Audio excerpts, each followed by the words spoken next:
picture-perfect wedding transforms into a scene of chaos when a determined 9-year-old boy arrives with shocking allegations about the groom's secret life.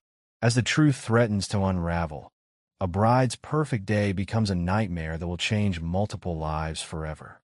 Will Emma choose love or truth? And what drives a young boy to risk everything to expose a devastating secret?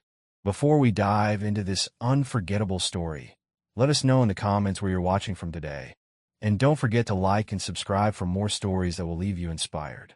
The late afternoon sun cast a golden glow over the Hamilton estate's sprawling gardens, where hundreds of white chairs formed neat rows on either side of a flower-adorned aisle.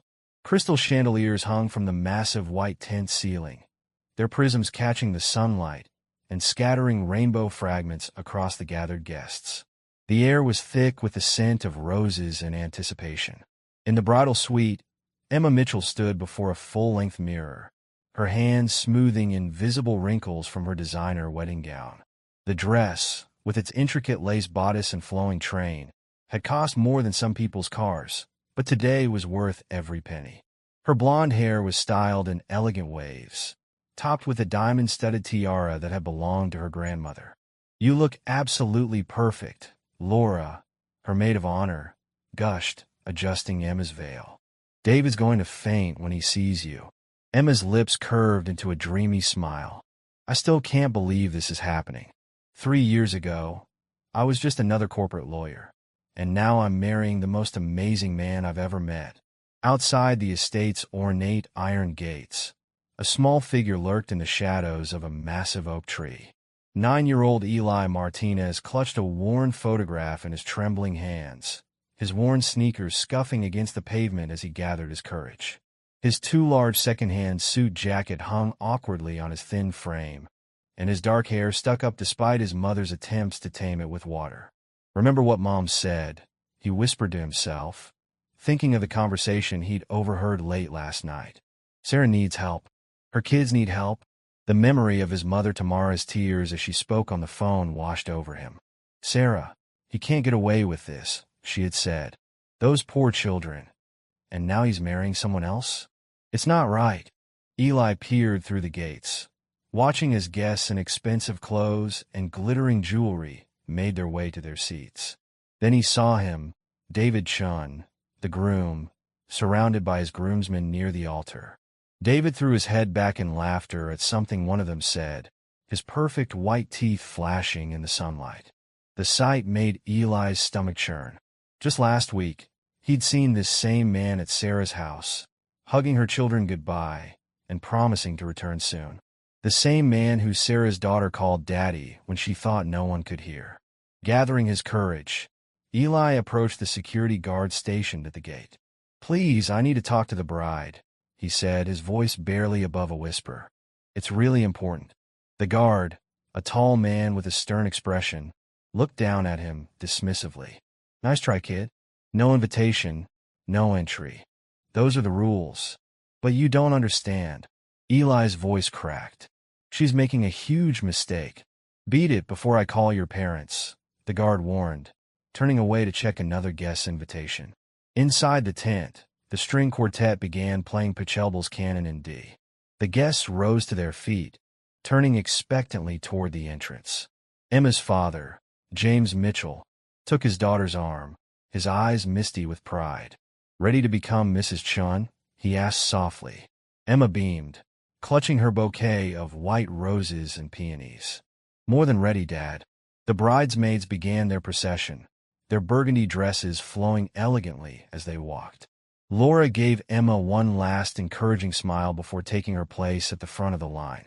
As Emma appeared at the entrance with her father, the guests collectively gasped in appreciation. She was radiant, her smile lighting up the entire venue. David stood at the altar, looking dashing in his black tuxedo, his eyes fixed on his approaching bride. Eli watched in desperation as Emma began her walk down the aisle. His heart pounded in his chest as he realized this was his last chance. Taking a deep breath, he shouted with all the strength his young voice could muster, "Don't marry him. He has a secret family." The words seemed to echo in the sudden silence that followed. The string quartet's music screeched to a halt. Emma froze mid-step, her bouquet slipping from her fingers and landing with a soft thud on the white carpet. Murmurs rippled through the crowd as heads turned toward the source of the commotion. David's face had gone pale, though he quickly recovered, forcing a laugh. "Some kid playing a prank," he called out, trying to wave it off. "Security, can you handle this?" But Emma had already turned toward the gates, her wedding dress rustling as she moved. Her father tried to stop her, but she gently pulled away. "Emma, sweetheart, don't let some random disruption ruin your perfect day," David called after her, a note of urgency in his voice. Laura hurried to Emma's side as she approached the gates. You don't have to do this. We can have security remove him and continue with the ceremony." But Emma's eyes were fixed on Eli, who stood his ground despite the security guard's attempts to shoo him away. There was something in the boy's expression, a mixture of determination and fear, that made her pause. "Let him in," she commanded, her voice surprisingly steady.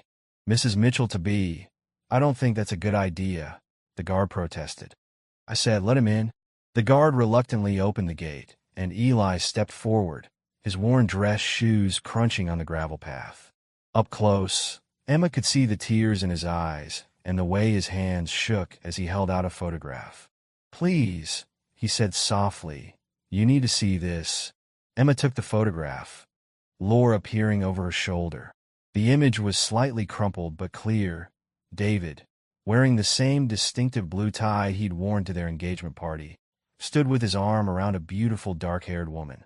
Two children, a boy and a girl, stood in front of them, all smiles. On David's wrist was the silver bracelet Emma had given him for their first anniversary, the one he'd claimed to have lost months ago. The color drained from Emma's face as she studied the details. The photo couldn't be more than a few months old, judging by David's haircut and the children's summer clothes. "That's Sarah," Eli explained, his voice stronger now. "She's my mom's friend. Those are her kids, and that's their dad." He pointed at David, who had now approached the group, his expression thunderous. "Emma, you can't seriously be listening to this nonsense," David said, reaching for the photograph. "This is ridiculous. It's probably photoshopped. Some sick joke someone's playing." But Emma pulled the photo away from his grasp, her eyes fixed on the bracelet in the image. "The bracelet, David," she said quietly. "The one you said you lost at the gym 6 months ago. The one I had engraved with our anniversary date." David's face hardened. "This is absurd. You're going to let some random kid ruin our wedding day? He's obviously been put up to this by someone who wants to hurt us. Is it true?" Emma's voice was barely a whisper. "Of course not," David exploded, turning on Eli. "You little liar. Who put you up to this? Was it my competitor? James from the firm? Who paid you to come here and spread these lies?" Eli flinched but stood his ground. "Nobody paid me. Sarah's kids call you Daddy. You were at their house last week. You promised Amy you'd come to her dance recital next month." The guests had begun to gather around, their whispers growing louder. Emma's father pushed through the crowd, placing a protective hand on his daughter's shoulder. "I think," Emma said, her voice shaking, "we need to postpone this wedding." "Emma, no." David grabbed her arm. "You're letting a child's wild story destroy everything we've built." Laura stepped between them, her eyes flashing. "Take your hand off her, David." More voices joined the chaos. David's mother was crying. Emma's father was demanding answers. The wedding planner was trying desperately to restore order. Through it all, Emma stood still, staring at the photograph in her hands.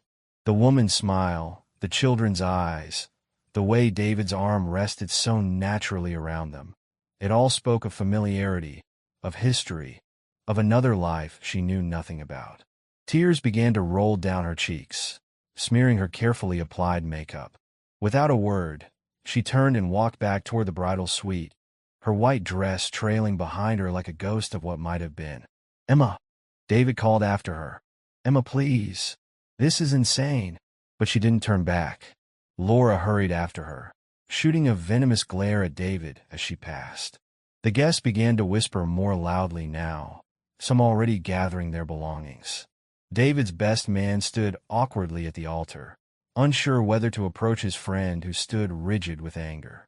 "Security," David snapped, "Get this kid out of here. And somebody find out who put him up to this." But Eli had already backed away from the gate, his mission accomplished. As he turned to run, he caught a final glimpse of Emma through the bridal suite window. She had removed her veil and was sitting with her head in her hands, her shoulders shaking with sobs. "I'm sorry," he whispered, though she couldn't hear him. "But you needed to know." As the sun began to set over the Hamilton estate, the perfect wedding dissolved into chaos. Guests huddled in groups, sharing theories and expressing shock. The catering staff stood uncertainly near their untouched dishes. The wedding cake, a towering masterpiece of white fondant and sugar flowers, remained uncut. And in the bridal suite, surrounded by scattered rose petals and the remnants of her dreams, Emma Mitchell held a crumpled photograph that had shattered her perfect day and possibly saved her from an even greater heartbreak to come. In the elegant bridal suite of Hamilton Estate, Emma Mitchell sat motionless before the ornate vanity mirror, still wearing her wedding dress. The photograph lay before her like a bomb that had detonated in slow motion, destroying everything she thought she knew about her life. Laura Thompson, her best friend since college, stood behind her, examining the image for the 100th time. "Look at it again," Emma whispered, her mascara leaving dark trails down her cheeks. "Really look at it, Laura. Tell me I'm crazy." Laura picked up the photograph, holding it under the crystal chandelier's light. "The resemblance is striking," she admitted reluctantly. "But Emma, photos can be manipulated. Maybe someone's trying to sabotage your wedding." "The bracelet, Laura." Emma's voice cracked. "The one I had custom-made for our anniversary. The one with our initials and date engraved on the inside. He said he lost it at the gym, remember?" I was heartbroken. Laura set the photo down, placing her hands on Emma's shoulders. "Honey, there could be an explanation. Maybe it's an old photo from before he met you. Then why is he wearing the tie from our engagement party?" Emma picked up the photo again, her fingers trembling. "The Hermes tie my father gave him last Christmas?" A soft knock at the door interrupted their discussion. "Emma," David's voice called out. "Sweetheart, please let me explain." Laura moved toward the door, but Emma caught her arm. "Wait," she whispered. I need to hear what he has to say." When Laura opened the door, David rushed in, his perfect composure slightly disheveled. His bow tie hung loose around his neck, and his usually immaculate hair showed signs of anxious fingers running through it. "Emma, my love," he began, kneeling beside her chair. "This is all a terrible misunderstanding. That photo, it's old. From years ago, before I met you. Someone must have digitally added the tie and bracelet to cause trouble." Emma turned to face him, her blue eyes searching his face. "Who are they, David?" "Just people I used to know. Family friends." He reached for her hand, but she pulled away. "Someone's obviously using this boy to sabotage us. Probably Jenkins from the firm. You know he's always been jealous of my success." "The boy knew about Amy's dance recital next month," Emma said quietly. David's charm faltered for a moment before returning full force. "Emma, please. You're going to let some random kid destroy our perfect day? Think about everyone waiting out there. Think about us. Our future." Before Emma could respond, Laura's voice cut through the tension. "I just brought him inside." They all turned to see Laura ushering Eli into the bridal suite. The boy looked even smaller in the grand room, his second-hand suit hanging loose on his thin frame. But his eyes were determined as they met Emma's. "Tell her everything," Laura encouraged gently. David jumped to his feet. "This is ridiculous. You can't seriously be entertaining this nonsense." "Sarah is my mom's best friend," Eli began, his voice gaining strength. "She and the kids live in Millbrook, about an hour from here. David comes to visit them every other weekend, usually saying he's on business trips." Emma's face paled further. "Millbrook? You told me your business meetings were in Rochester." "This is absurd," David sputtered. "I've never been to Millbrook in my life." "Amy is 7, Eli continued, undeterred. "Jason is 5. They both call you Daddy. Last week, you promised Amy you'd come to her dance recital next month. You bought her new ballet shoes, pink ones with ribbons." Outside the bridal suite, the wedding guests had broken into clusters, their whispers growing louder by the minute. Patricia Henderson, David's colleague's wife, held court near the champagne fountain. I always thought it was strange how he'd never let Emma come to those weekend business trips, she said to her rapt audience. Mark always takes me when he travels for work. Did you see how he reacted when the boy mentioned the dance recitals? Jennifer Wu, Emma's cousin, added. That wasn't the face of an innocent man. Near the altar, David's best man, Michael, defended his friend to a group of skeptical guests. I've known David for 15 years. He's not that kind of guy. This has to be some sort of setup. Then why hasn't he offered to prove it's fake? Someone countered. If I were innocent, I'd be doing everything to clear my name. Back in the bridal suite, Laura had pulled out her phone, her fingers flying over the screen. Emma, she called out suddenly. Come look at this. Emma moved to peer over her friend's shoulder at David's social media profiles. Laura pointed to a series of check-ins from the past year. See these posts from Rochester? They're all carefully staged, photos of hotel lobbies, generic conference rooms. But look at this. She pulled up a tagged photo that David had hidden from his timeline. It showed him in the background of someone else's picture at a restaurant. In Millbrook. That could be anywhere, David protested, but his voice had lost its usual confidence. The date stamp matches one of your supposed Rochester trips, Laura continued, her voice hard. And look at these hidden accounts I found. Different names, but all with the same profile picture, just blurred enough to be deniable. Emma stood abruptly, her wedding dress rustling. I think we need to talk, David. In the lounge. Now. The estate's private lounge was a masculine space of leather chairs and dark wood paneling. Emma stood by the fireplace, the photograph clutched in her hand, while David paced the room. Enough games, she said firmly. Tell me the truth. All of it.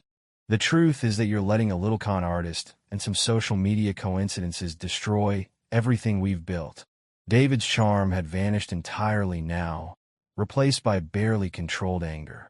That brat is obviously working with someone who wants to hurt us. Probably got paid to do this. Nobody paid me. Eli's voice came from the doorway, where he stood with Laura. I followed you for weeks. I saw you with them. David's face contorted with rage. You little spy. I'll have you arrested for stalking. I heard you at the coffee shop, Eli continued, his voice shaking but determined. You were talking to someone on the phone about transferring money to a separate account. You said Sarah couldn't find out about the wedding because it would complicate things. Emma's hand flew to her mouth. The coffee shop on 5th? The one where we had our first date. I saw him there last Tuesday, Eli confirmed. He was wearing a gray suit with a red tie. He ordered a double espresso and sat in the corner booth. David's face had gone pale. That had been his exact order, his exact outfit. You've been following me? You little... Stop! Emma's voice rang out, halting David's advance toward Eli. Just stop. She turned to Laura, her decision evident in her eyes. Call everyone together. I need to make an announcement. 20 minutes later, Emma stood before her assembled wedding guests in the grand hall. She had removed her veil, but still wore her wedding dress. A cruel irony not lost on anyone present.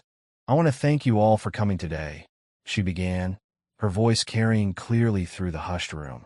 And I need to apologize because there isn't going to be a wedding, not today, and not until I get to the bottom of what's happening here. Gasps and murmurs rippled through the crowd. David, standing off to the side, looked like he might explode. Emma, don't do this, he called out. You're making a horrible mistake. No, David, she replied, her voice steady despite her tears. I think I almost made a horrible mistake by not asking enough questions. By not looking closely enough at the inconsistencies. By wanting so badly to believe in our perfect love story that I ignored the signs that it might be fiction. She turned to address the crowd again. Please enjoy the food and drink. Consider it a thank you for being here, and an apology for what won't be happening today. I need time to understand what's real and what isn't in my life right now. David stormed forward, his face red with fury. This is insane. You're throwing everything away because of a manipulated photo and a lying child? I won't let you do this. His outburst only served to confirm the doubts in Emma's mind. The David she thought she knew would never lose control like this. would never speak with such venom, would never look at her with such barely disguised contempt. "Security," Laura called out calmly. "Please escort Mr. Chun from the premises." As two security guards approached, David straightened his jacket, attempting to salvage his dignity. "You'll regret this," he said coldly.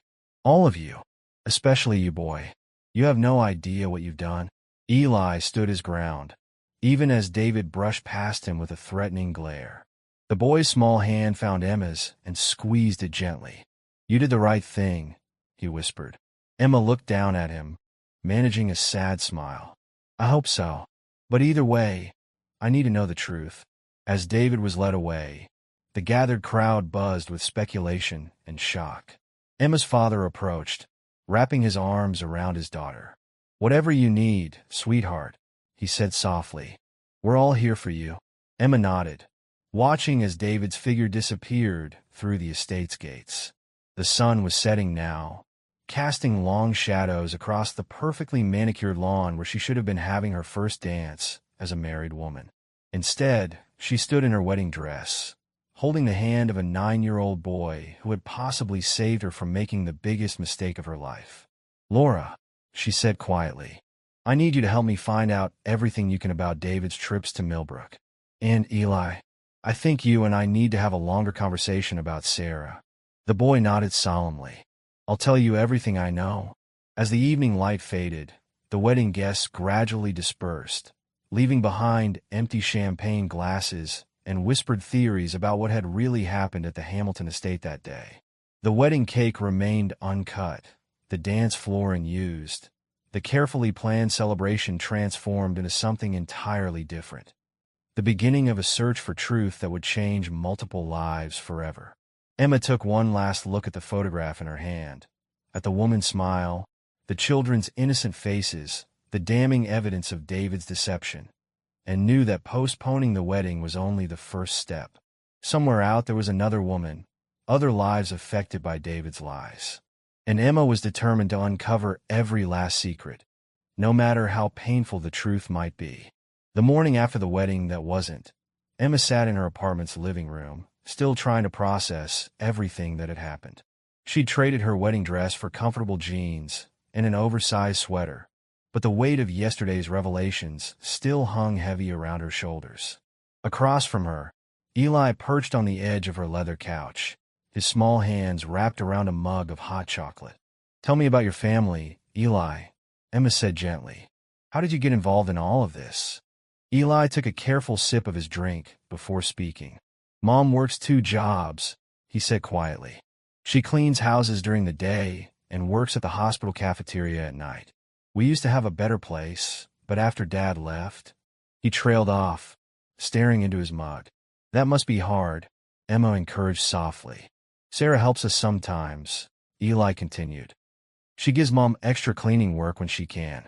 That's how they became friends. Mom was cleaning Sarah's house the day she found out about you."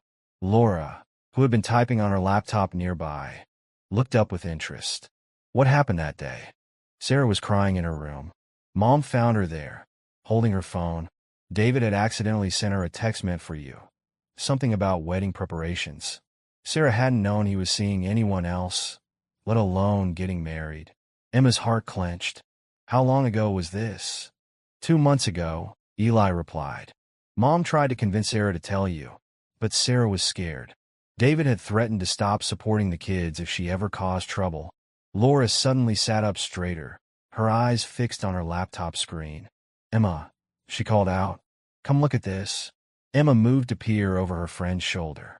On the screen was a photo from one of David's business associates' social media accounts, dated 6 months ago. It showed David at what appeared to be a business dinner in Millbrook, wearing the same outfit as in the photograph Eli had brought to the wedding. "This can't be a coincidence," Laura said, her voice hard. "The same suit, the same tie, even the same watch. This was taken on one of the weekends he claimed to be in Rochester." Emma's hands trembled as she gripped the back of Laura's chair. "I need to call Marcus." Marcus Green had been the Mitchell family's lawyer for 20 years. Within an hour of Emma's call, he arrived at her apartment, his usual impeccable suit slightly rumpled from rushing over on a Sunday morning. "Emma, my dear," he said, giving her a fatherly hug. "I came as soon as I could. Tell me everything." For the next hour, Emma, Laura, and Eli laid out the whole story. Marcus listened intently, taking careful notes and asking occasional clarifying questions. When they finished, he sat back, his expression grave. "This is serious," he said finally. "If what you're suggesting is true, David could be guilty of fraud, among other things. But we need to proceed carefully. Making accusations without solid evidence could backfire." "What do you suggest?" Emma asked. "First, we need to follow the money. If he's supporting another family, there will be a paper trail." "Laura, can you access any of your joint accounts?" Laura was already typing. "Emma's name is on most of them. I'm looking now, wait." Her fingers flew across the keyboard. "Look at these withdrawals. Every other Friday, like clockwork, $5,000 in cash." The dates matched perfectly with his supposed business trips to Rochester. Emma felt sick. That's when he was actually in Millbrook with Sarah and the kids. Marcus nodded grimly. "We need to document everything. Emma, I'd like to meet this boy's mother. If she has direct communication with Sarah, that could be crucial evidence." That afternoon, Emma and Laura drove to the modest apartment complex where Eli and his mother lived. The building was clean but worn, paint peeling from the corners, and a broken swing set visible in the small playground area. Tamara Martinez opened the door still wearing her housekeeping uniform, dark circles under her eyes suggesting she'd just returned from a night shift. Despite her obvious exhaustion, her eyes were sharp and alert as she invited them in. "I've been waiting for you," she said, leading them to a small but immaculately clean living room. "Ever since Eli told me what happened at the wedding. Sarah's been calling all morning, worried sick about what David might do. Can you tell us everything you know?" Emma asked. Tamara disappeared into another room and returned with a shoebox full of papers and photos. "Sarah's been documenting everything, just in case. She was scared to come forward, but she's been keeping records." She pulled out her phone and showed them a series of text messages from Sarah. There were photos of David with the children at a park, at school events, at birthday parties. Messages from David about money transfers and visits. Plans for family vacations that never happened because he always had an excuse at the last minute. "The kids adore him," Tamara explained, her voice soft with sympathy. "Especially Amy. She's old enough to remember when he was around more often, before he met you. Jason was too young. He just knows his dad comes to visit sometimes." Eli, who had been quiet until now, spoke up. "Tell him about the playground, Mom." Tamara nodded. "I was cleaning their house one day when David came to visit. I heard Amy telling him about being bullied at school. He got down on his knees, looked her right in the eyes, and promised he'd always protect her. Called her his special girl. Then the next day, Sarah found out about the wedding plans." Emma pressed her hands to her face, fighting back tears. "He told me he didn't want children yet. Said we should wait a few years, focus on our careers first." "There's more," Eli said quietly. "I followed him sometimes after school. Last week, I heard him talking on the phone outside his office. He was telling someone he needed to handle the situation before the wedding. Sarah got really scared when I told Mom about it. She thought he might be planning to disappear with all the money, leave them with nothing." The room fell silent as the implications sank in. Finally, Laura spoke up. "Emma, we need to talk to Sarah directly. But first, I think we should confront David. If we record him, catch him off guard." Emma nodded slowly. "I'll call him. Ask him to come over to talk about reconciling." The next evening, Emma's apartment was set up for the confrontation. Laura had hidden a recording device in the bookshelf, and Marcus was waiting in the building's lobby, just in case. Emma had chosen her outfit carefully. The green dress David had always loved, her engagement ring prominently displayed on her finger. When David arrived, he came bearing roses and his most charming smile.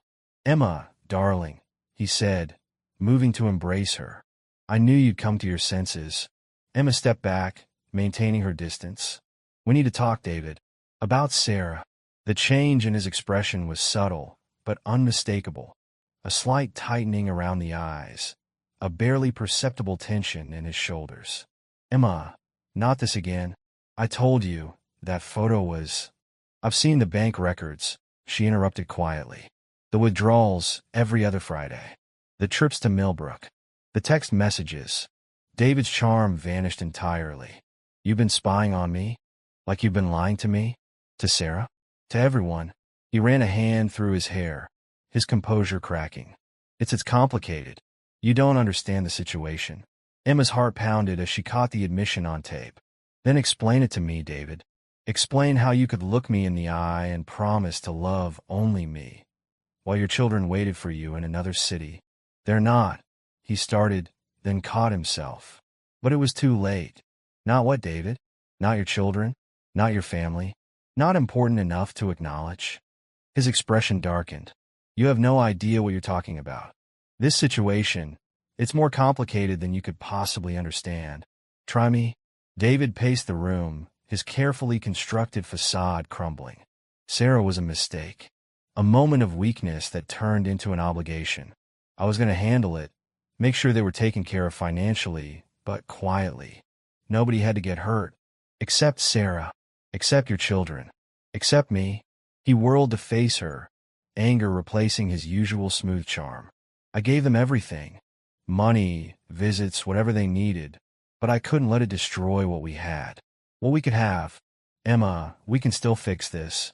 I'll explain everything to Sarah. Make her understand. We can. No, Emma said firmly, her hand closing around the recording device in her pocket. We can't. Because the man I thought I was going to marry never existed. He was just another one of your lies. David's face contorted with rage. You stupid, ungrateful. He caught himself, visibly struggling to regain control. Fine. Have it your way. But remember this. You're throwing away everything we built because of some meddling kid and a woman who couldn't keep her mouth shut. I hope you're proud of yourself. He stormed toward the door, then paused with his hand on the knob. When you realize what a mistake you've made, don't bother calling. And tell that brat Eli to watch his back. People who interfere in other people's business tend to regret it. The threat in his voice was unmistakable. As soon as the door slammed behind him, Emma pressed stop on the recording. Her hands were shaking, but her voice was steady as she called Laura. Did you get all that? Every word, Laura confirmed, including the threat against Eli. Marcus is already working on a restraining order.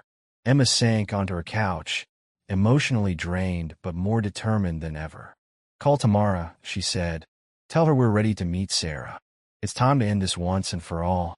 As she hung up the phone, Emma looked at the engagement ring still glittering on her finger. With steady hands, she removed it and placed it in its box. The diamond caught the light one last time before she closed the lid, symbolically closing this chapter of her life. But another chapter was just beginning. Somewhere in Millbrook, a woman and her children were living in fear of losing everything. Emma might have lost her fairy tale ending, but she'd gained something more important, the truth and the chance to make things right. Tomorrow, she would meet Sarah. Tomorrow, they would begin to unravel the web of lies David had woven around all their lives. Tomorrow, justice would begin to take shape. But tonight, Emma allowed herself to grieve for the future she'd thought she had, while taking comfort in knowing she'd escaped a life built on deception. As she looked out her window at the city lights, she thought of Eli's courage, of Sarah's strength, of the children caught in the middle of adult betrayals. No more lies, she whispered to herself. No more secrets. The truth had cost her a wedding, but it had saved her from a lifetime of living someone else's lie. And somewhere in the city, David was realizing that his carefully constructed house of cards was finally falling down around him. The morning sun cast long shadows across the tree-lined streets of Millbrook as Emma's car pulled up to the address Laura had found. It was a modest two-story house with faded blue shutters and a small garden where fall flowers still bloomed. A child's bicycle lay on its side in the front yard, and chalk drawings decorated the driveway. Innocent displays of a family life Emma hadn't known existed a week ago. Are you sure you're ready for this? Laura asked from the driver's seat, studying her friend's pale face. Emma took a deep breath, smoothing her simple black dress. No, she admitted, but I need to do it anyway. They had found Sarah's address through careful detective work, cross-referencing David's bank statements with property records in Millbrook. The house was purchased 12 years ago, just after David and Sarah's wedding, a wedding Emma hadn't known about until days ago. As they approached the front door, Emma's heart pounded so loudly she was sure Laura could hear it. Before they could ring the doorbell, the door opened, revealing a woman Emma recognized from the photograph. Sarah Chun was beautiful in a quiet way, with dark hair pulled back in a practical ponytail and eyes that showed both strength and wariness. "I've been watching for you," Sarah said softly. "Tamara called to say you were coming." She stepped back, gesturing for them to enter. "Please come in." The inside of the house was warm and lived in, with children's artwork proudly displayed on the walls and family photos everywhere. Photos that carefully excluded David, Emma noticed. The living room furniture was well-worn but clean, and toys were neatly organized in colorful bins. "Would you like some tea?" Sarah offered, her hands fidgeting with the hem of her sweater. "Yes, thank you," Emma replied, her voice barely above a whisper. As Sarah disappeared into the kitchen, Emma's eyes were drawn to a family portrait hanging above the fireplace. It showed Sarah, David, and the children, all smiling brightly. David wore the same loving expression he'd shown in their engagement photos. Sarah returned with a tray of tea and settled into an armchair across from them. For a moment, nobody spoke, the weight of their shared connection to David hanging heavy in the air. Finally, Sarah broke the silence. "I suppose you have questions." Emma nodded, her hands wrapped tightly around the warm teacup. How long?" "We met in college," Sarah began, her voice steady despite the pain in her eyes.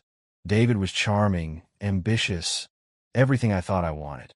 We married right after graduation, 12 years ago next month." She paused, taking a sip of tea. "The early years were good. We had Amy, then Jason. David was building his career, and I was happy being a mother. We were happy, or at least, I thought we were." Laura leaned forward. "When did things change?" 3 years ago, David started taking more business trips. At first, it was just occasional weekends. Then it became regular. Every other weekend, he'd be gone. He said it was for work, that he was building something important for our future. Sarah's laugh was bitter. "I didn't know he was building a whole other life with you." Emma felt tears spring to her eyes.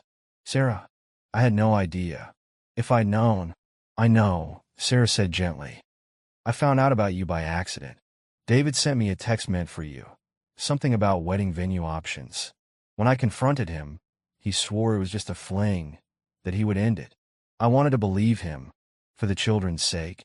The sound of footsteps on the stairs interrupted them. 2 children appeared in the doorway, a girl of about 7 in a ballet leotard and a younger boy clutching a stuffed dinosaur. "Mommy," the girl asked, her eyes fixed on the strangers. "Is Daddy coming today?" Sarah's face crumpled slightly before she composed herself. "No, sweetheart. Daddy's not coming today. This is Emma and Laura. They're here to talk to Mommy about some grown-up things." Amy's face fell. "But he promised to watch me practice my dance routine." "I know, baby. I'm sorry." Jason, the younger child, climbed into his mother's lap. "Daddy always promises things," he said matter-of-factly. "But he doesn't come." Emma felt her heart breaking as she watched Sarah hold her son closer. The children's disappointment was palpable, their trust in their father already eroded by his broken promises. "Why don't you show me your dance routine?" Laura offered, standing up. "I used to take ballet too." As Laura led the children to another room, Emma and Sarah sat in heavy silence. "I feel so stupid," Emma finally said. "All those weekends he said he was working. He was here with you and the children. How did I not see it?" Sarah reached across and took Emma's hand. "He's very good at lying. He's had years of practice. But I should have noticed something. The signs were there. The secret phone calls, the unexplained expenses, the way he always changed the subject when I talked about having children. Because he already had children," Sarah finished. Children he was slowly pulling away from, spending less and less time with them, always with excuses about work. Sarah stood and walked to a drawer. pulling out a notebook. "I started keeping track of everything after I found out about you. The dates he visited, the excuses he made, the promises he broke." She handed the notebook to Emma. "At first, he came every weekend. Then it became every other weekend. Then just once a month. Always with the same excuse: building the business, securing our future." Emma flipped through the pages, seeing Sarah's careful documentation of David's declining presence in his children's lives. "When did you realize he was planning to leave?" 2 months ago. I overheard him on the phone with his lawyer, asking about his financial obligations in case of abandonment. He didn't know I was home early that day." Sarah's voice shook slightly. "That's when I started gathering evidence, bank statements, photos, text messages. Everything I could find to prove he couldn't just walk away from his children." "We have evidence too," Emma said, pulling out her phone to play the recording from her confrontation with David. As his voice filled the room, Sarah's face hardened. A mistake that turned into an obligation. She repeated his words bitterly. 12 years of marriage, 2 beautiful children. Just a mistake to him. "We need to stop him," Emma said firmly. "Not just for us, but for Amy and Jason. He can't be allowed to just walk away." Sarah nodded slowly. "What do you suggest?"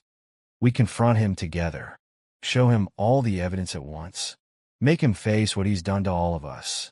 A small voice from the doorway made them both turn. "I want to help too." Eli stood there, slightly out of breath as if he'd run all the way from home.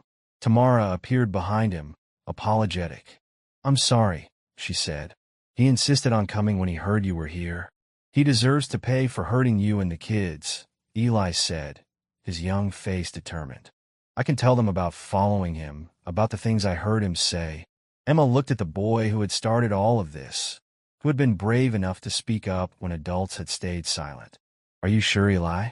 "David, he made threats about you." "I'm not scared of him," Eli declared, though his slight trembling betrayed his bravado. "Sarah and my mom always help each other. Now it's my turn to help." Sarah crossed the room and hugged the boy tightly. "You've already helped more than you know, sweetheart." Laura returned with Amy and Jason, who had warmed up to her during their impromptu dance session. "What's the plan?" she asked, reading the room's energy. Emma straightened her shoulders. "We gather everything. Every photo, every bank statement, every text message. We create a timeline showing both relationships. How he moved between our lives, the lies he told, the promises he broke. I have all his emails about the children's expenses," Sarah added, "and recordings of him promising to keep paying for their activities, their college funds. I have the wedding planning emails," Emma continued, "where he talked about starting a family, about building a future together, all while he had a family here." Laura pulled out her laptop. "I'll create a digital archive of everything. We'll organize it chronologically, show how his lies to both of you overlapped." For the next several hours, they worked together, spreading documents across Sarah's dining room table. Amy and Jason played quietly in the next room, occasionally peeking in at the adults with curious eyes. They created a detailed timeline of David's deception. 12 years ago, marriage to Sarah. 9 years ago, Amy's birth. 7 years ago, Jason's birth.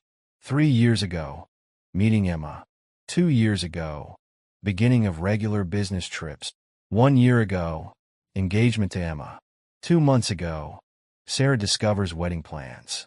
1 week ago, the wedding that wasn't. "Look at this," Laura said, pointing to her screen.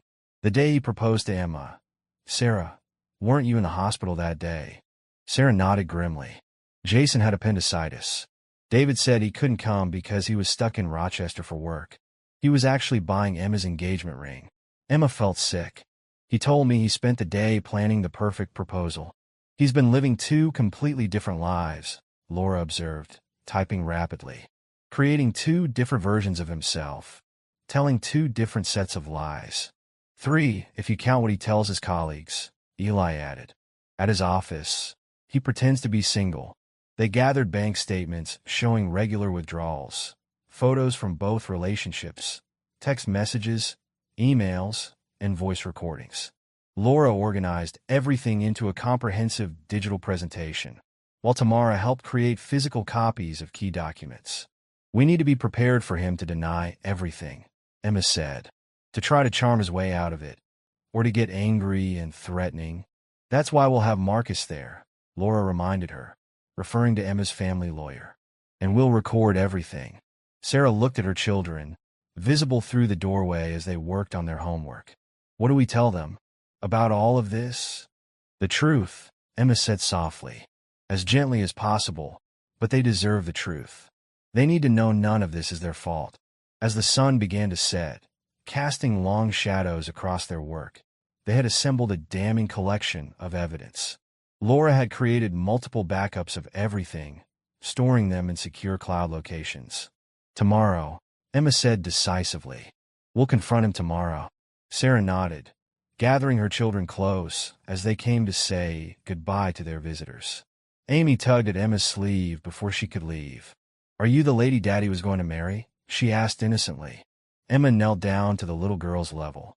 Yes, sweetie, but I didn't know about you and your mom and brother. If I had, it's okay, Amy said with the simple wisdom of children. Daddy tells lots of lies, but Mommy says lying is wrong. Your mommy is right, Emma replied, fighting back tears.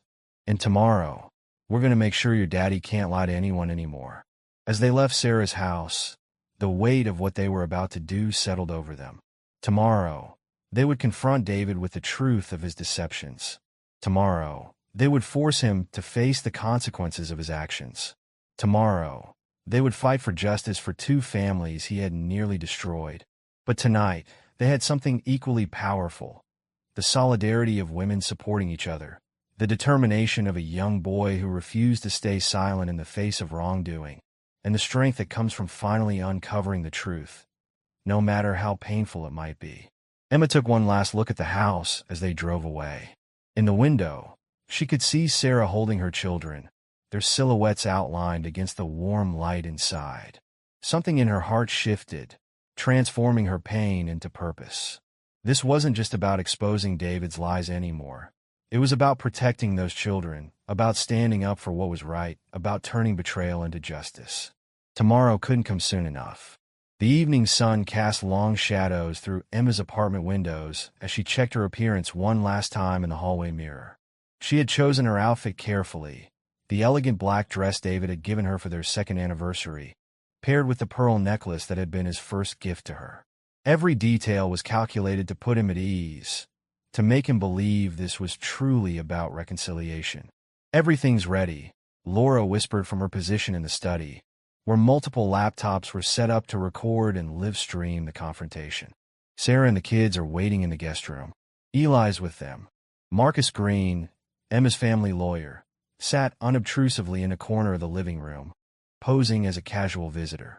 The stage was set. Now they just had to wait for their unwitting star to arrive. The doorbell rang at exactly 7 o'clock. David was nothing if not punctual. Emma took a deep breath, squared her shoulders, and opened the door to find him standing there with an enormous bouquet of red roses and his most winning smile. Emma, darling, he said smoothly, leaning in to kiss her cheek. You look stunning. She accepted the flowers with a practiced smile, noting how easily he slipped back into his charming persona. Thank you, David. Please come in. He followed her into the living room, barely glancing at Marcus as he took a seat on the couch. His confidence was palpable. Clearly, he believed his careful manipulations had worked, that Emma had decided to overlook the misunderstanding at their wedding. Can I get you a drink? Emma offered, playing her part perfectly. Scotch, neat, David replied, loosening his tie slightly.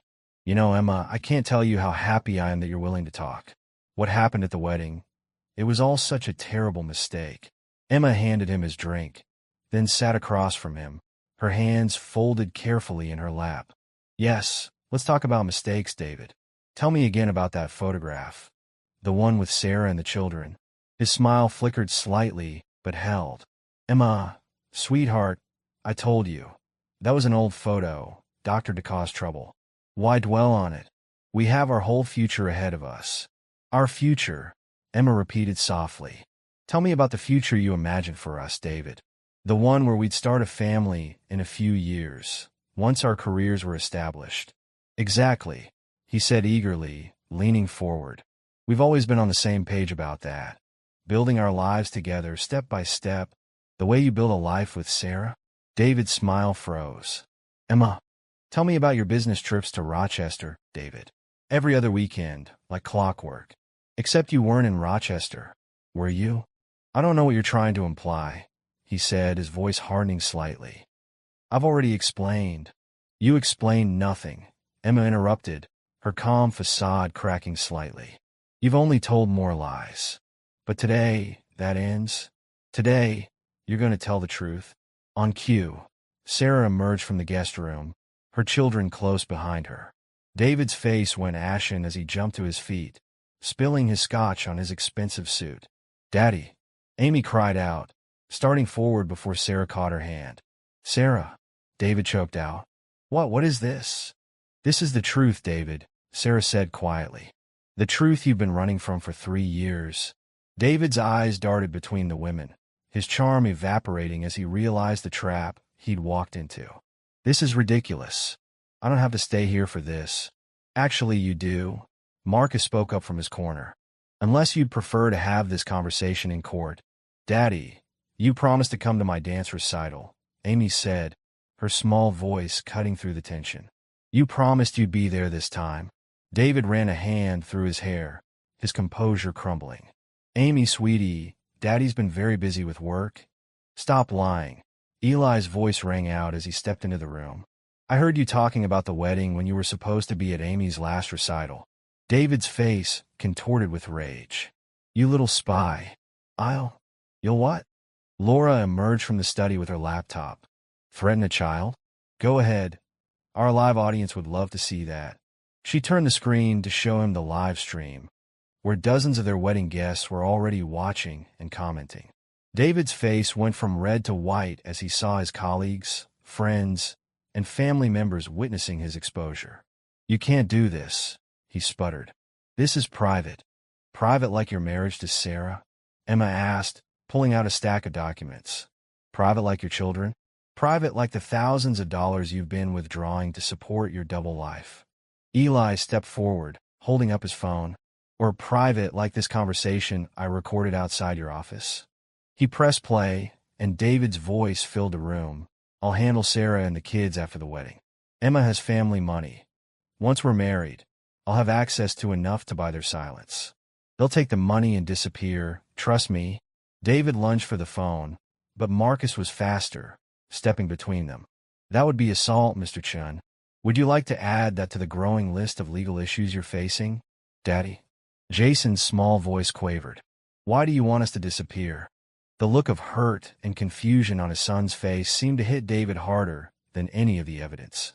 He staggered back, collapsing onto the couch. Emma moved to the sideboard and picked up a box.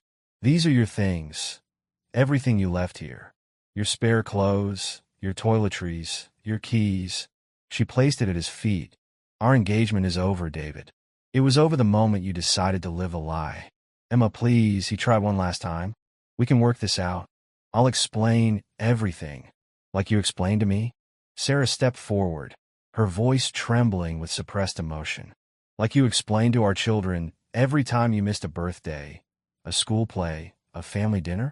Do you know what it's like to watch your children wait by the window for hours, hoping their father will keep his promise just once?" The live stream chat was exploding with comments. Laura read a few aloud. "David Chun, you disgust me. Those poor children. I always knew something was off about him." David jumped up again, heading for the door, but Emma's voice stopped him. "Running away again, David? That seems to be your specialty." He turned, his face twisted with fury and humiliation. "You think you've won? You think exposing me like this changes anything? I built this life, both these lives, and I can destroy them just as easily." "No, you can't," Marcus interjected smoothly. "Not unless you want to face charges of fraud, not to mention the civil suits we'll file. Sarah has documented every promise you made to support the children. Emma has evidence of your financial deceptions. And now, thanks to this live stream, everything is public record." David's shoulders sagged as the full weight of his situation hit him. His carefully constructed world of lies was crumbling, and there was nothing he could do to stop it. "Daddy." Amy tried one more time, taking a step toward him. "Don't you love us anymore?" The question hung in the air like a physical thing. David looked at his daughter, opened his mouth as if to speak, then closed it again. Without another word, he grabbed the box of his belongings and stormed out, slamming the door behind him. The room fell silent except for Amy's quiet sniffles. Sarah gathered her children close, whispering words of comfort as they clung to her. Emma felt a strange mixture of relief and exhaustion wash over her. It was done. The lies were exposed, the truth was out, and David's carefully constructed house of cards had finally fallen. Laura closed her laptop, ending the live stream that had ensured David's deceptions would never remain secret again. "Well," she said with a slight smile, "I don't think he'll be showing his face at the country club anytime soon." Marcus began gathering the documents, his expression satisfied. "I'll file the restraining orders first thing in the morning. For all of you," he added, looking at Eli. "David's threats won't go unaddressed." Eli, who had been unusually quiet, spoke up. "Is it really over?" Emma moved to sit beside him on the couch. "The lies are over," she said softly. "The truth is finally out. That's what you wanted, isn't it?" He nodded, then looked at Sarah and her children. "I just wanted to help. Mom always says we have to stand up when we see something wrong." "You did more than help," Sarah said, reaching out to squeeze his hand. "You saved us, all of us, from living with lies." Amy and Jason had calmed down, though they still stayed close to their mother. Amy looked around the room, then at Emma. "Was Daddy going to marry you too?" Emma's heart broke at the innocent question. "Oh, sweetheart," she said, kneeling down to the little girl's level. "Your daddy made a lot of mistakes. But none of them are your fault, or your brother's fault, or your mommy's fault. Sometimes grown-ups do wrong things, and it hurts the people they're supposed to love. Like lying," Jason said solemnly. "Mommy says lying is always wrong."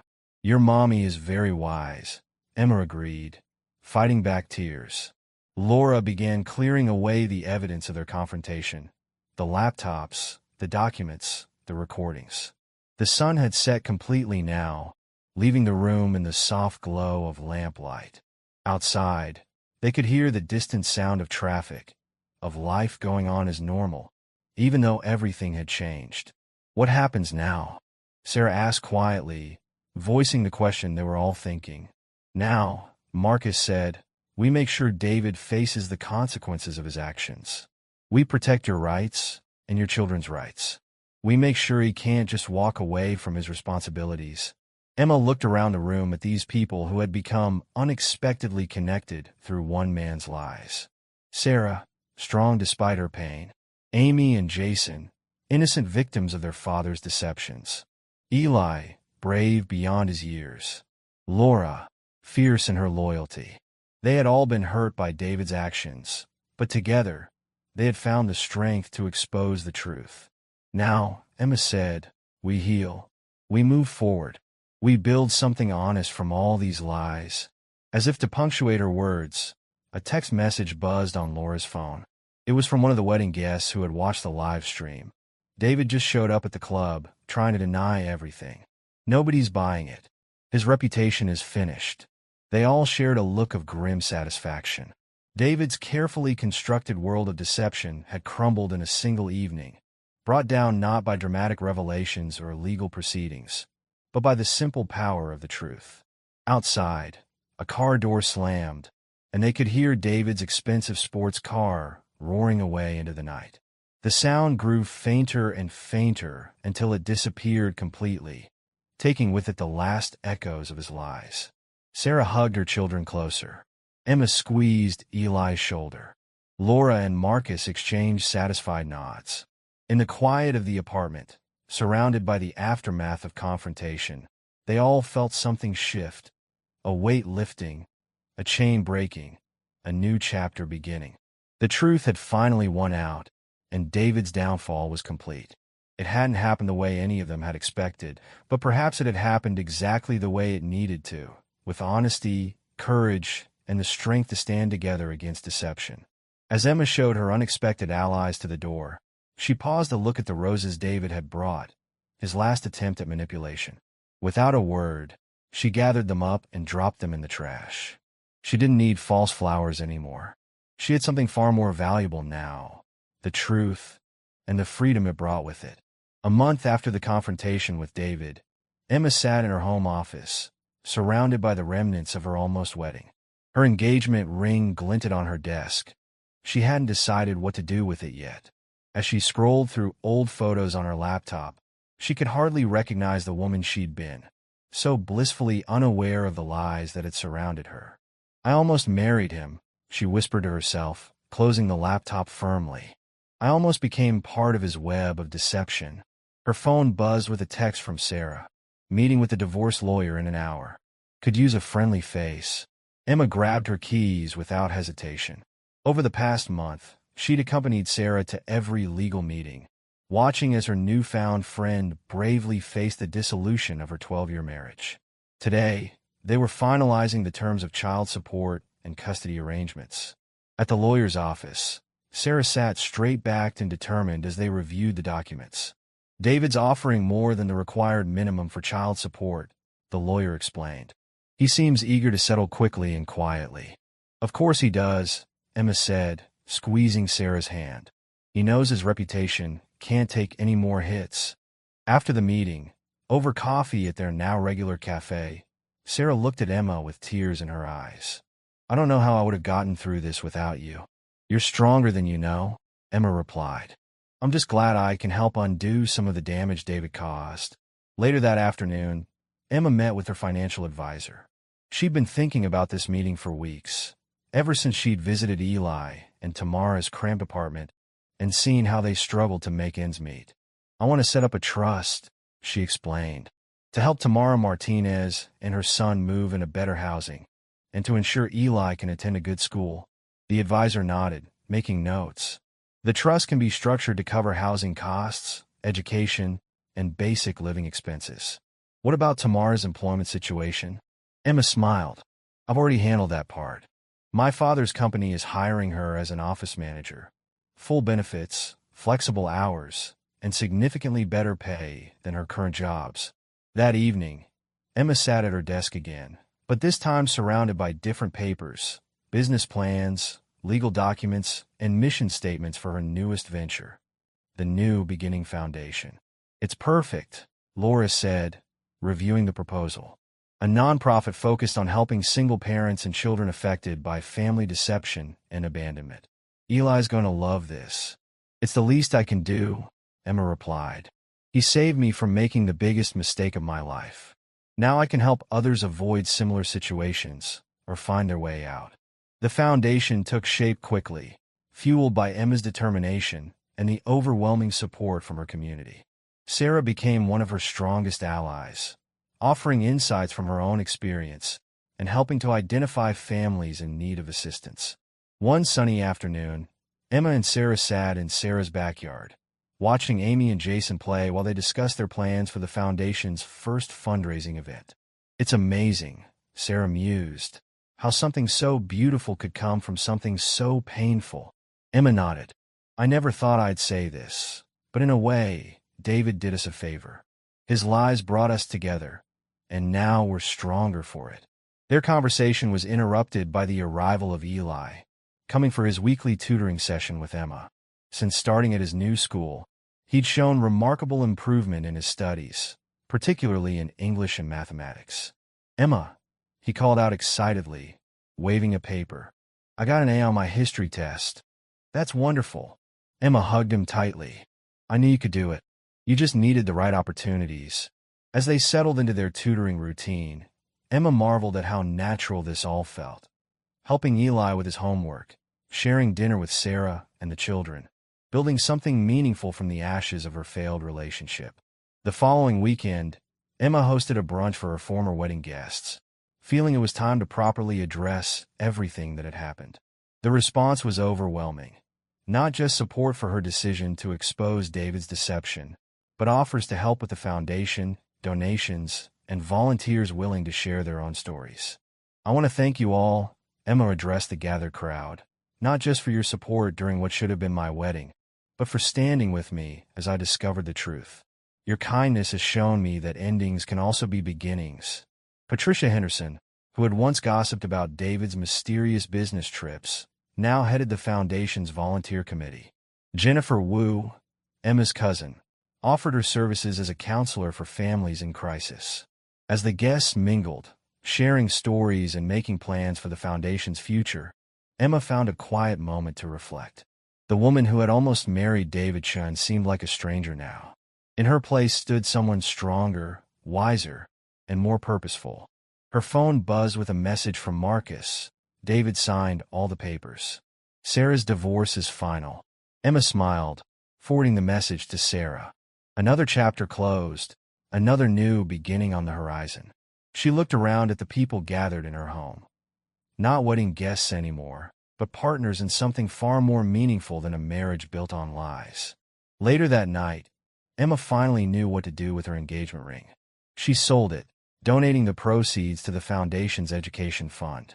The money that had once symbolized a false promise would now help children like Eli achieve their dreams. As she closed her laptop and prepared for bed, Emma caught her reflection in the mirror. The sad, betrayed woman from a month ago was gone.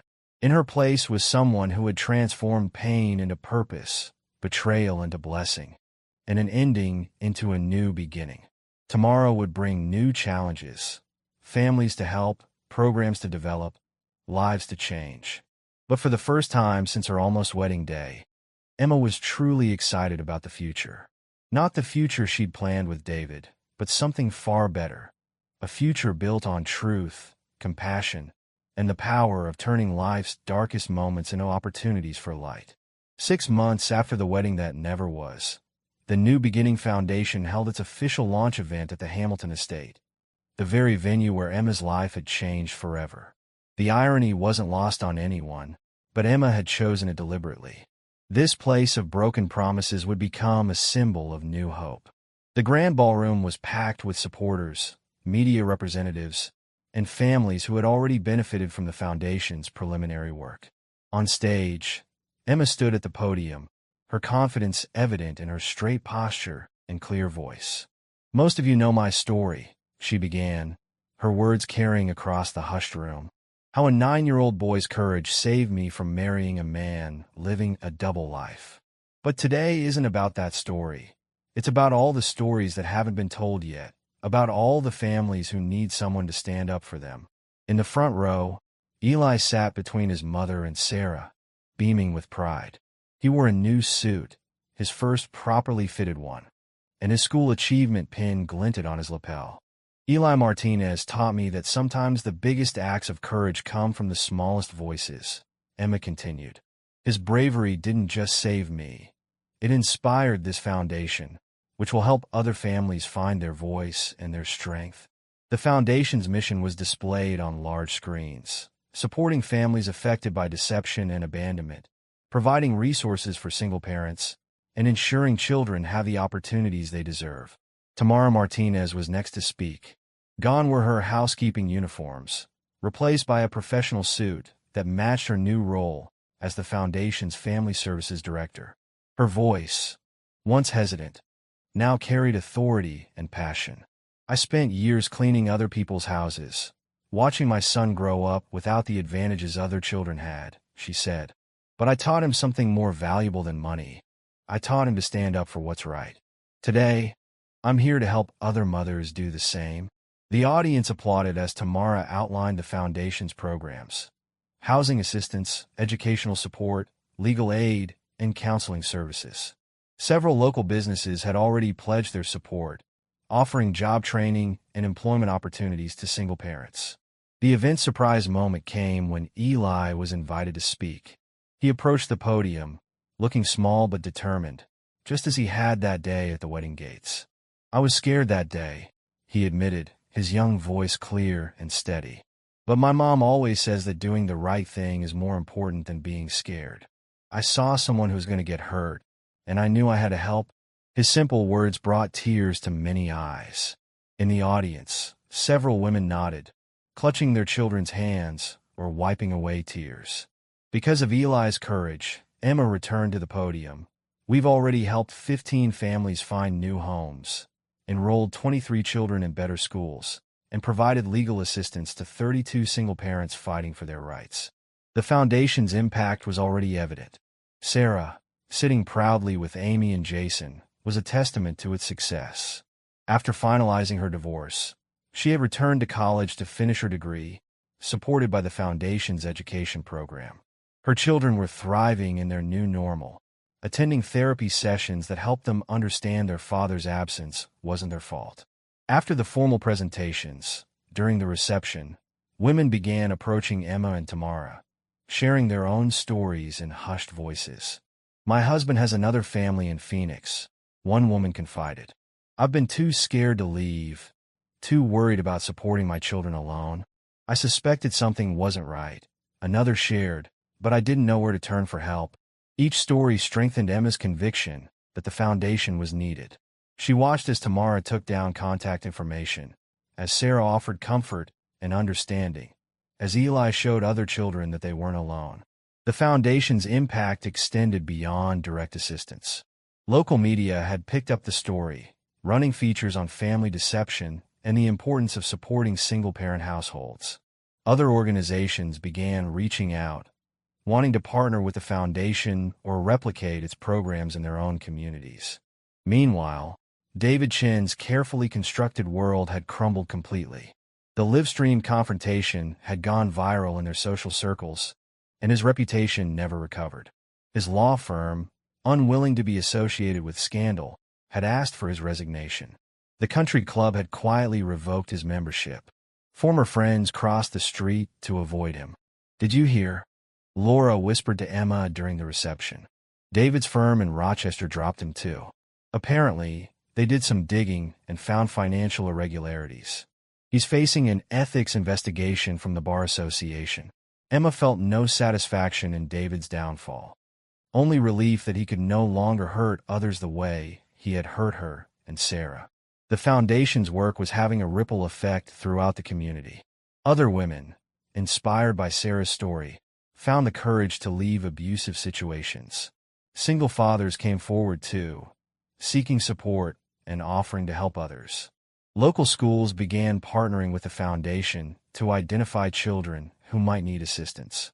Sarah's healing was perhaps the most remarkable transformation. The wounded woman who had lived in fear of David's abandonment was gone. In her place was someone stronger, more confident, focused on building a better future for her children. Amy asked about David today. Sarah confided to Emma during a quiet moment at the reception. But it was different this time. She didn't ask when he was coming back. She asked if she could join the foundation's mentor program to help other kids like her. Emma hugged her friend tightly. "She's as strong as her mother." The event concluded with an unexpected announcement. The mayor, impressed by the foundation's impact, proclaimed an annual Community Courage Day in honor of Eli's actions, celebrating those who speak up against injustice. As the guests began to leave, Emma found herself back on the same balcony where she had once planned to take her wedding photos. But instead of a bride in white, she was now a leader in blue, watching as her foundation's first major event came to a successful close. Eli appeared beside her, still proud in his new suit. "Emma," he asked, "do you think we really help people today?" She knelt down to his level, just as she had that first day. "We didn't just help people, Eli. We showed them they're not alone. That's the most important help of all." Sarah joined them, her children in tow. Amy was wearing her ballet recital costume. She had performed a short piece during the reception, dedicated to all the kids who need to be brave. Tamara completed their circle, wrapping an arm around her son. "Look at what you started, mi amor," she said softly. "All because you were brave enough to speak up." They stood together on the balcony, watching the sunset paint the sky in shades of hope. Each of them had been wounded by David's deceptions, but together they had built something stronger than his lies. "To new beginnings," Emma said, raising her glass of sparkling cider in a toast. "To courage," added Sarah.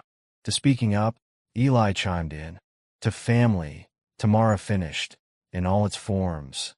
As their glasses clinked together, Emma realized that this moment, standing with these people who had become her chosen family, was more meaningful than any wedding could have been. They had transformed pain into purpose, betrayal into blessing, and most importantly, they had shown others the way to do the same. The New Beginning Foundation was more than just a nonprofit. It was proof that even the darkest endings could lead to beautiful beginnings, if you were brave enough to take the first step. And thanks to a 9-year-old boy's courage, countless others would now have the support they needed to take that step for themselves. As the last rays of sunlight faded, Emma looked at her unlikely family and smiled. They had done more than survive David's betrayal. They had turned it into a force for good, a beacon of hope for others trapped in similar situations. Together, they had proven that the truth, no matter how painful, could set you free. And freedom, as they had discovered, was just the beginning of an even better story. 5 years had passed since the day a small boy's courage changed multiple lives forever. The Hamilton estate was once again filled with people, but this time for the New Beginning Foundation's 5th anniversary gala. At the entrance, a tall, confident 15-year-old Eli Martinez greeted guests, his National Honor Society pin gleaming on his lapel. "Welcome to our celebration," he said warmly, directing visitors to the ballroom. His transformation from the nervous 9-year-old who had crashed a wedding was remarkable. Now captain of his school's debate team and president of the student volunteer organization, Eli had grown into his early promise. Inside, the foundation's achievements were displayed on elegant banners. Over 500 families helped, 1,000 children supported through education programs, and 300 single parents assisted with housing and employment. Each number represented a life changed, a story rewritten. Emma Mitchell, now a recognized community leader, moved through the crowd with practiced ease. Her foundation had become a model for similar organizations across the country, with branches opening in 3 other states. The nervous bride who had almost married a lie was gone, replaced by a woman who had found her true purpose. "Emma!"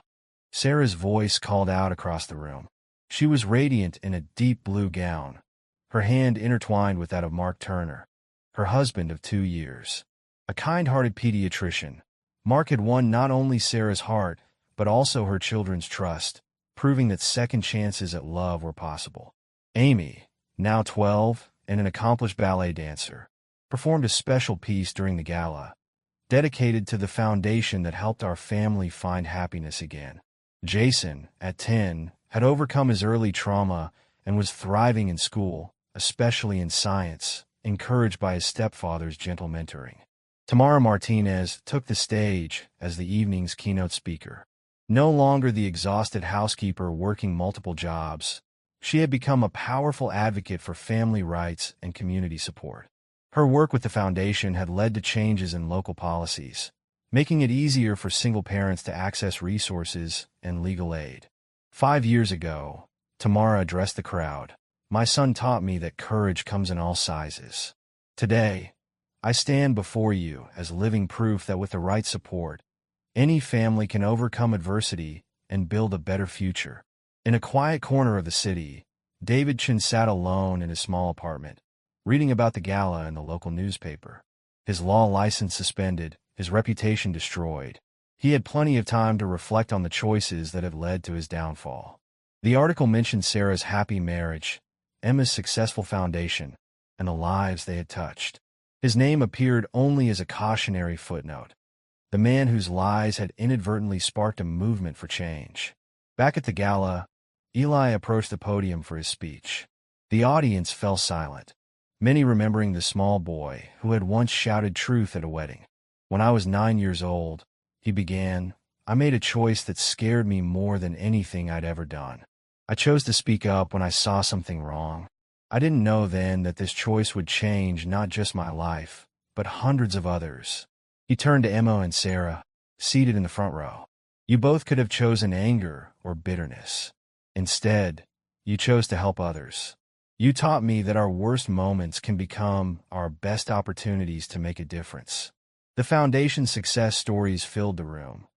Women who had found strength to leave abusive relationships, children who had received educational opportunities, families who had rebuilt their lives. Each one had started with a moment of courage, inspired by a boy who refused to stay silent. Emma's closing speech brought tears to many eyes. 5 years ago, I thought I was living a fairy tale. I was wrong. The real fairy tale has been watching this community come together, watching families heal and grow stronger, watching love triumph over lies. As the formal proceedings ended and music filled the air, Emma, Sarah, and Eli found themselves on the same balcony where their story had begun. The sunset painted the sky in shades of pink and gold, a fitting backdrop for their moment of reflection. "Did you ever imagine this?" Sarah asked, gesturing at the celebration below. "That day when you shouted through the gates?" Eli laughed, shaking his head. "I just knew I had to tell the truth. Everything else. This is beyond anything I could have dreamed." Emma wrapped her arms around both of them. "Sometimes the best dreams are the ones we didn't know we had." They watched as Amy performed another dance below, as Jason showed off his science project to impress guests, as Tamara discussed future initiatives with community leaders. Their unlikely family had grown far beyond what any of them had imagined. "You know," Eli said thoughtfully, "I used to think courage meant not being afraid. But you all taught me it's about doing the right thing even when you're terrified." Sarah squeezed his hand. "And you taught us that sometimes the smallest voice can make the biggest difference." As the evening drew to a close, laughter echoed across the balcony, the sound of joy, of healing, of triumph over pain. They had transformed a story of betrayal into one of hope, a wedding that wasn't into something far more meaningful than a marriage built on lies. Emma looked at her chosen family, Sarah with her new happiness, Eli with his bright future, Tamara with her hard-won success, and knew that sometimes the best endings aren't endings at all, but beautiful new beginnings. The sun set on the Hamilton estate, but this time it didn't mark the end of a dream. Instead, it illuminated the start of another chapter in their ongoing story of courage, truth, and the power of speaking up for what's right. What would you do if you had the courage to speak up, even when no one believed you? Eli's bravery reminds us that the truth, no matter how painful, can set us free. Emma, Eli, and Sarah's story proves that even in the face of heartbreak, there's room for healing, growth, and a brighter future. If their journey moved you, don't forget to subscribe for more stories that celebrate the power of resilience and the courage to stand up for what's right. Until next time, remember, sometimes the smallest voices carry the greatest truths. See you in the next one.